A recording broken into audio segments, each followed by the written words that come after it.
Movie की starting Richard नाम के बंदे से होती है जो कि यूनिवर्सिटी में एक प्रोफेसर है।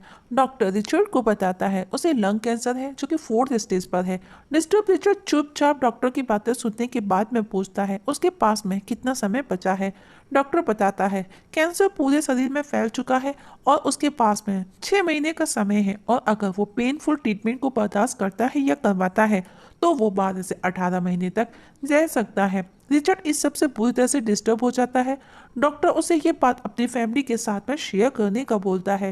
रिचर्ड इतना डिस्टर्ब था कि वो यहाँ वहाँ पागलों की तरह से भटक रहा था और कॉलेज को छोड़ करके भगवान को कोसते हुए एक छोटी सी झील में जाकर के बैठ जाता है।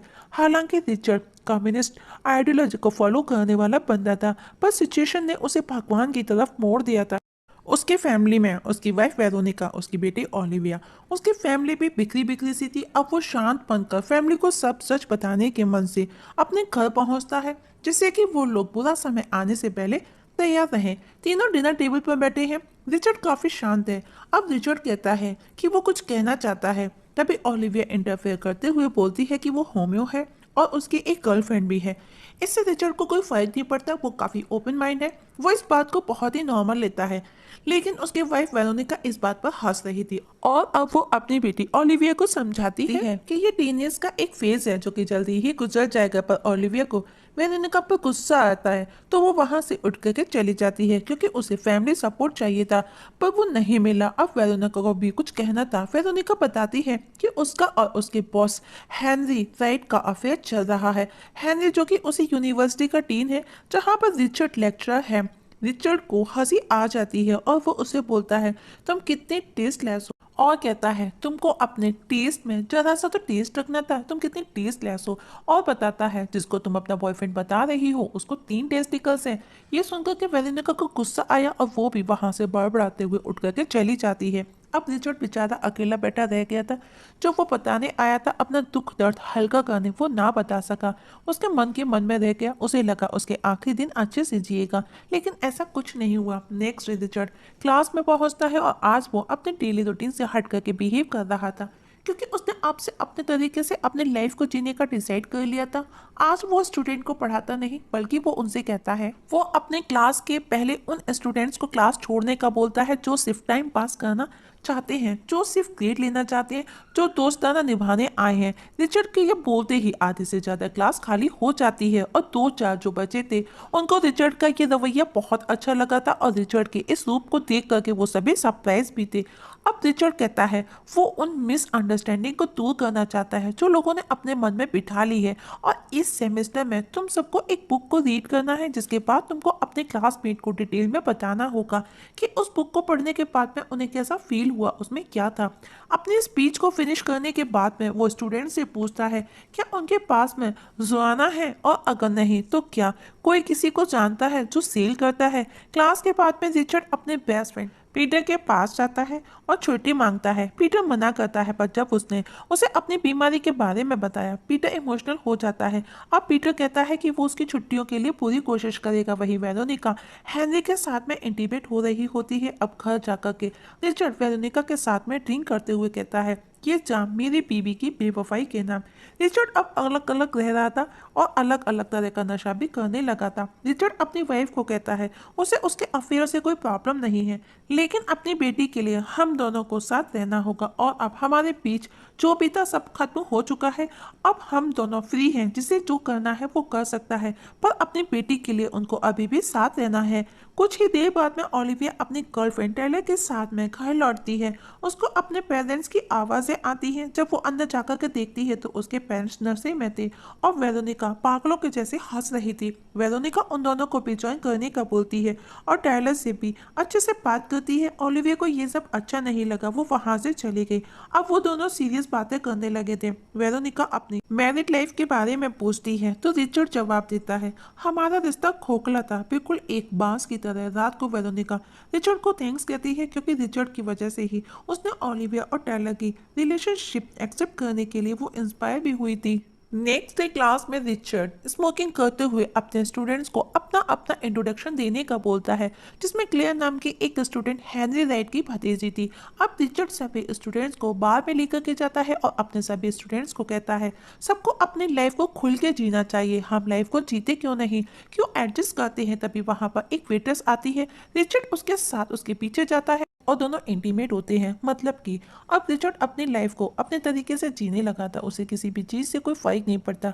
वही वेरोनिका भी हेनरी के साथ में होटल में थी, ओलिविया भी अपनी गर्लफ्रेंड के साथ में बिजी थी। जब रिचर्ड घर को लौटता है तो उसने देखा वेरोनिका को हेनरी के साथ में होटल से बाहर निकलते हुए, तो वो उसकी कार पर एक नोटिस टिक करके आता है, जिस पर लिखा था कि आखिर वो सक्सेस हो ही गया।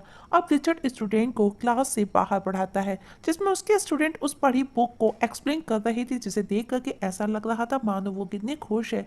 रिचर्ड के पास में उसका एक स्टूडेंट आता है, वो डेनियल, जिसे स्पेशल मेल ही पसंद है। डेनियल रिचर्ड को वो देता है उसने जो उसे मंगाया था, और वो उसे प्लीज भी करता है, मतलब कि उसे अब किसी भी चीज़ से कोई फर्क नहीं पड़ रहा था, वो अपनी खुशी देख रहा था।